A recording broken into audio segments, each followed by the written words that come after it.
सबसे ज़्यादा अपने माइंड में आपको रखना है कि रोमानिया और बल्गेरिया को सिलेक्ट करें। अभी वहाँ का रिक्वायरमेंट बहुत सारा चल रहा है और वहाँ आने का एक सुनहरा अवसर है। वहाँ आने के बाद ये बहुत सारा मैसेज पहले से भी आ रहा था, लेकिन ये बहुत टाइम से ये दो कंट्री इसमें इंटर होने के लिए प्रस्ताव अपना डाला था यूरोपियन यूनियन के पास, तो उन्होंने पास कर दिया। इसी तरह यूरोपियन यूनियन में जो है, जैसे फ्रांस हो गया, जर्मनी हो गया, ग्रीस हो गया, इटली हो गया, स्पेन हो गया, नीदरलैंड हो गया, हंगरी हो गया, बहुत सारा कंट्री है जिनके इनके आपस में आना जाना होता है। कोई रिक्वायर्ड नहीं है वीज़े का कोई। हेलो दोस्तों, कैसे हैं? स्वागत करता हूं आप लोगों को एक नए वीडियो में। Welcome back my new another video.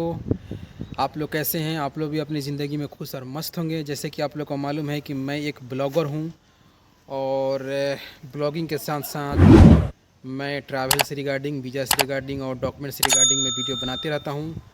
और फ़िलहाल अभी मौजूद हूँ यूरोपियन कंट्री पुर्तगाल में। तो आज मैं किस टॉपिक पे बात करने वाला हूँ कि आप लोग किस कंट्री के ज़रिए आप यूरोपियन यूनियन में शामिल हो सकते हैं, इजी आसान तरीका और कम पैसे में। तो आप अगर मेरे चैनल पर नए हैं तो मेरे वीडियो का लाइक, सब्सक्राइब और शेयर ज़रूर कीजिए। और हाँ, वीडियो को स्किप मत कीजिए क्योंकि आप मेन पॉइंट जो है वो आप मिस कर देंगे, क्योंकि मैं पूरी डिटेल से इस विस्तार से बताने वाला हूँ। और आप लोग मुझे सपोर्ट कीजिए, ज़्यादा से ज़्यादा सपोर्ट करेंगे तो मुझे ज़्यादा हौसला मिलेगा, क्योंकि आप लोग देख रहे होंगे कि मेरा सब्सक्राइबर बहुत कम है, फिर भी मैं अपने दिलो जान से लगा हुआ हूँ काम करने में। और मैं इंडिया में बैठ के इन्फॉर्मेशन नहीं देता हूँ, मैं ऑलरेडी यूरोप में बैठ के मैं इन्फॉर्मेशन दे रहा हूँ। और मैं अफ्रीकन कंट्री, गल्फ़ कंट्री और एशिया कंट्री का तो ऑलरेडी हम लोग है ही इंडिया का, तो सब कंट्री में मैं घूम चुका हूँ, रह चुका हूँ।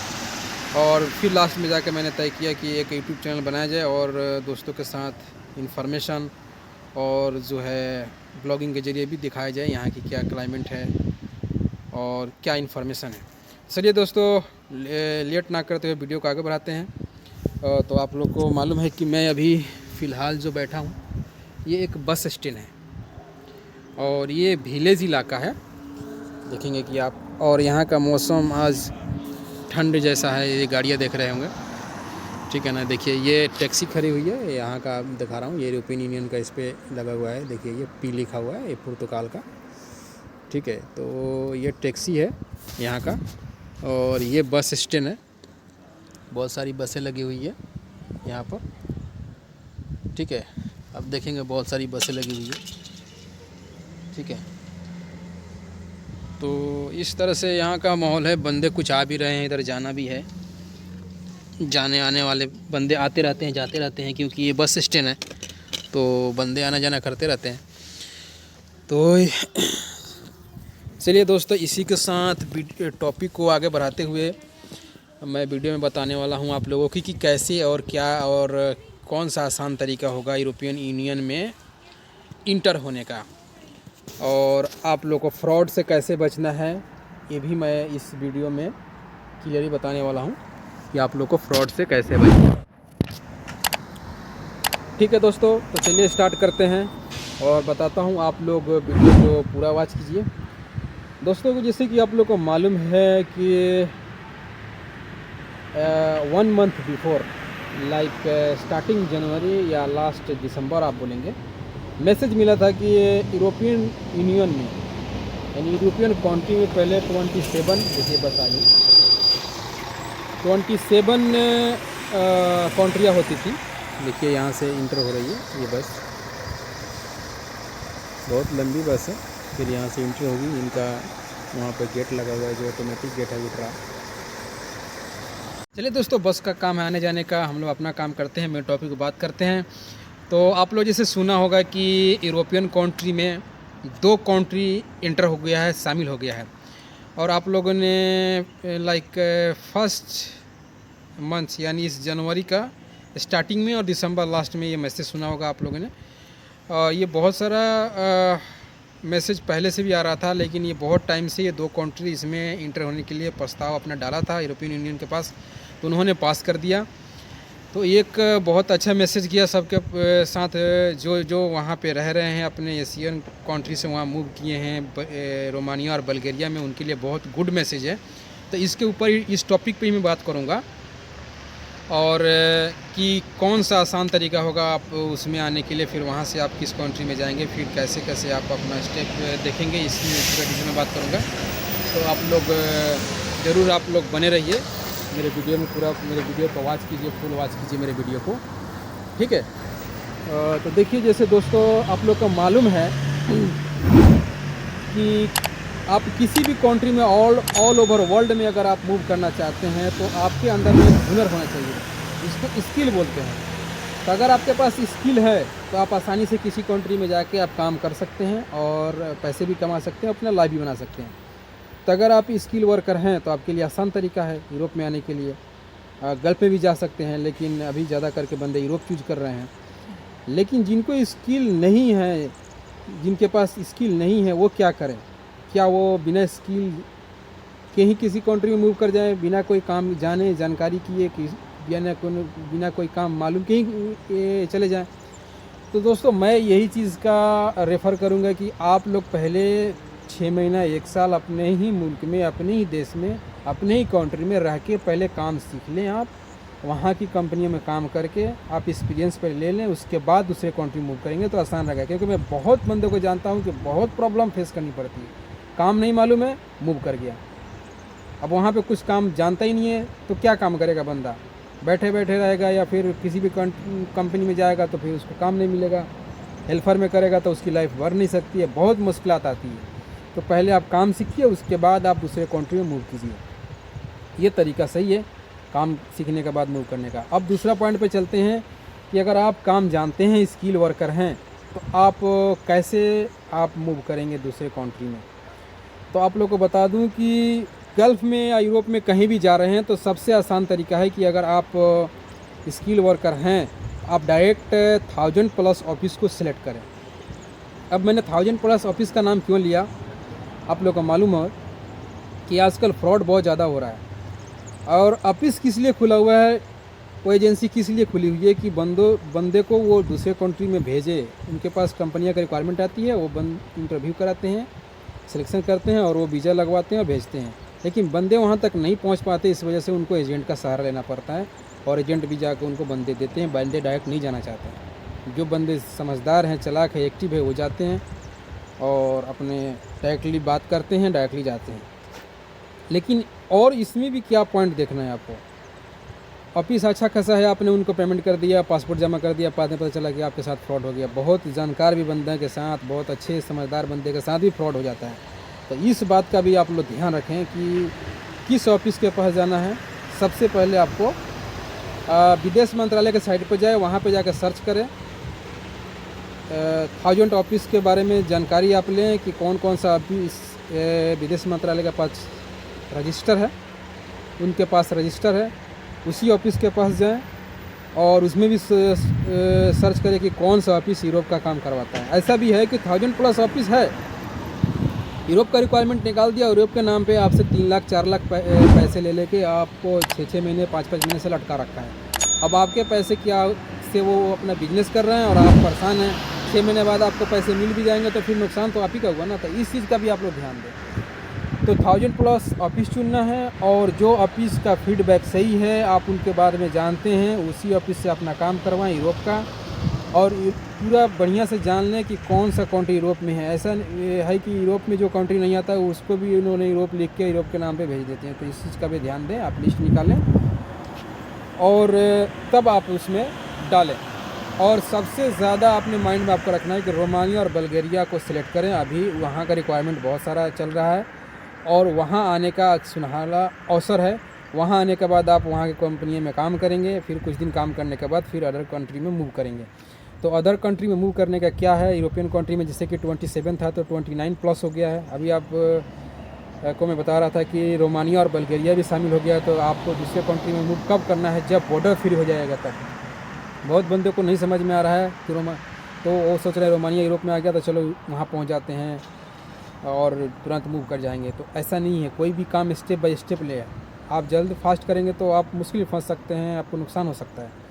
तो आसान तरीका ये है कि जैसे कि आप मान लीजिए मिसाल के तौर पे आप इंडिया से रोमानिया और बल्गेरिया जब आप मूव कर रहे हैं तो वहाँ पे आप रुकिए, कंपनी में काम कीजिए, वहाँ का TRC लीजिए और कुछ टाइम वेट कीजिए। बॉर्डर फ्री जब हो जाएगा तब आपको मूव करना है। बॉर्डर फ्री अभी नहीं हुआ है कंट्री का। मिसाल के तौर पे बता रहा हूँ, जैसे कि मान लीजिए कि आप इंडिया में हैं या नेपाल में हैं, तो नेपाल के बंदे इंडिया में जाते हैं, वहाँ बिजनेस भी करते हैं, काम भी करते हैं, वहाँ घर भी ज़मीन सब कुछ करते हैं, कोई इशू नहीं होता है। इस तरह इंडिया के बंदे नेपाल में जाते हैं, तो इसको बोलते हैं बॉर्डर फ्री कंट्री। ये 2 कंट्री बॉर्डर फ्री है, इनमें आने जाने के लिए कोई रोक नहीं है, कोई डॉक्यूमेंट्स, कोई वीज़ा, कोई चीज़ की ज़रूरत नहीं है। आप बस से जाइए, ट्रेन से जाइए, फ्लाइट से जाइए या अपना पर्सनल कार से जाइए, कोई इशू नहीं है। उसी तरह यूरोपियन यूनियन में जो है, जैसे फ्रांस हो गया, जर्मनी हो गया, ग्रीस हो गया, इटली हो गया, स्पेन हो गया, नीदरलैंड हो गया, हंगरी हो गया, बहुत सारा कंट्री है जिनके इनके आपस में आना जाना होता है। कोई रिक्वायर्ड नहीं है वीज़े का, कोई ये नहीं है। आपका सिर्फ यूरोपियन यूनियन का किसी इस देश में से किसी देश का वीज़ा है या TRC है तो आप आना जाना कर सकते हैं। उसी तरह रोमानिया और बल्गेरिया का भी होगा, लेकिन उसके लिए टाइम लगेगा। मार्च अप्रैल तक मैसेज आ रहा है, हो सकता है कि पहले भी हो जाए, ज़्यादा भी टाइम लगे। तो जब बॉर्डर फ्री हो जाएगा तब आप लोग के लिए आसानी होगा। अगर आप के पास रोमानिया का भी TRC रहेगा तो आप पोलैंड में मिसाल के तौर पर चले जाएं, आप वहाँ पर जाकर किसी लॉयर को आप अपना डॉक्यूमेंट्स देंगे, फिर आपका लॉयर उस केस को लड़ेगा, कोर्ट में डालेगा, फिर डालने के बाद उस TRC के बेस पे आपको TRC मिलेगा। फिर आप किसी भी किसी भी कंपनी का आप वहाँ वर्क कॉन्ट्रैक्ट लेके आप काम कर सकते हैं। लेकिन अभी उसका वैल्यू नहीं है। अभी आप वहाँ से लेके चले जाएंगे तो वो उनका रिस्पॉन्स नहीं देंगे क्योंकि बॉर्डर फ्री नहीं हुआ है। यूरोपियन यूनियन में शामिल हो चुका है लेकिन बॉर्डर फ्री नहीं है। तो वो हो जाएगा तभी आप मूव करेंगे। तो सबसे आसान तरीका है कि अभी जो रोमानिया और बल्गेरिया का रिक्वायरमेंट है और वहाँ का प्राइस भी, ऑफिस चार्ज भी कम है, उतना हाई नहीं है, तो आप वहाँ मूव करिए पहले। बहुत अच्छा और सुनहला अवसर है आप लोग के लिए। तो मैं इस टॉपिक पर इसलिए वीडियो बनाया कि आप लोग वहाँ मूव कीजिए, उसके बाद जो है दूसरे कंट्री में आप मूव करने का प्लान बनाएंगे तो बेस्ट रहेगा। क्योंकि डायरेक्ट आप सोचेंगे तो थोड़ा मुश्किल आएगी और आप इस सब पे आपको केयरफुली काम करना है। इंडिया में भी हैं तो देखिए, आप एजेंट से बचिए, जितना हो सके तो एजेंट से बचिए। डायरेक्ट ऑफिस से बात कीजिए और वो ऑफिस के बारे में आप जानते हैं कि सर्टिफाइड है, रजिस्टर ऑफिस है, 1000+ ऑफिस है, तभी उस ऑफिस से काम करवाइए। ऐसा नहीं कि किसी भी ऑफिस से काम करवा लिए और वो आपको लटका के रखा हुआ है, तो ऐसा मत कीजिए आप लोग। और मैं किसी ऑफिस का प्रमोशन नहीं कर रहा हूँ कि मैं इसमें बताऊँ। आपको अपने से ही सिलेक्ट करना है कि कौन सा ऑफिस है, आपको खुद एक्टिव रहना है। आप विदेश मंत्रालय के साइट पे जाइए, उनके लिस्ट में चेक कीजिए कि कौन कौन सा रजिस्टर है, मुंबई दिल्ली में कहाँ कहाँ रजिस्टर है ऑफिस, और ये सही में यूरोप का काम करता है कि नहीं, इनके बारे में इनके फीडबैक लीजिए। ऐसा नहीं है कि छोटा सा ऑफिस खोल दिया, उनका कोई रजिस्टर नहीं है और बस 4-5 वीज़े लेके आपको दिखा रहा है कि देखो मैं रोमानिया का लगा दिया, देखो मैं बल्गेरिया का लगा, देखो मैं जर्मन का लगा दिया, पोलैंड का लगा दिया, कनाडा का लगा दिया, अमेरिका का लगा दिया। तो उनके चक्कर में आपके बहुत ज़्यादा आपका नुकसान हो जाएगा। ये आप बहुत कम में करते हैं, बहुत बोलते हैं फ्री में मैं कर रहा हूँ। अभी तो ऐसा चल रहा है कि यूट्यूब और इंस्टाग्राम और फेसबुक पर ऐसे डाल देते हैं कि फ्री अमेरिकन वीज़ा। अब आप उसके चक्कर में पड़े रहिए। क्या ऐसे वीज़ा बट रहा है, बहुत सारा आपको प्रॉब्लम फेस करना पड़ता है, डॉक्यूमेंटेशन करना पड़ता है, जब जाके वीज़ा एम्बेसी देती है। किसी के हाथ में नहीं होता है। किसी आप कितना भी बड़ा कंपनी हो, अगर जर्मनी बहुत सारा कंपनी बड़ा है, बहुत बड़ा कंपनी है, वो चाहे कि मैं इंडिया से बंदे को बुला लूँ तो उनके हाथ में नहीं है। वो एक गवर्नमेंट के पास डॉक्यूमेंट्स को उनके पास अप्लाई करते हैं, फिर उनका काम होता है, एम्बेसी का काम होता है उनके वीज़ा को देना ना देना। तो इस चीज़ का आप लोग अपने ध्यान रखिए कि कोई भी यूरोपियन कंट्री या फिर अमेरिकन कंट्री का जो भी वीज़ा होता है वो एम्बेसी द्वारा ही इश्यू होता है। ऐसा नहीं है गल्फ़ के जैसा कि कोई एजेंट आपको बैठे बैठे बस आपको ऑनलाइन निकाल के वीज़ा दे दिया, फिर वहाँ से मांग के दे दिया। इस तरह से नहीं होता है।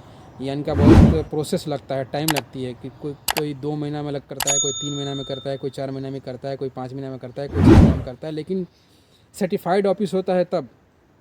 ऐसा नहीं है कि वैसा ऑफिस के पास चले जाइए, वो बोलता है कि चलो 6 महीना तो टाइम लगता है लेकिन आपको कोई भी काम नहीं कर रहा है, वो वैसे लटका कर रखा है। तो इस चीज़ से आप लोग बचिए और ये 2 कंट्री को आप लोग जरूर सिलेक्ट कीजिए। मैं यही रेफ़र करूँगा। मैं उनका रिक्वायरमेंट भी जा रहा है, बहुत सारे कंट्री से, एशियन कंट्री से बंदे भी वहाँ आ रहे हैं।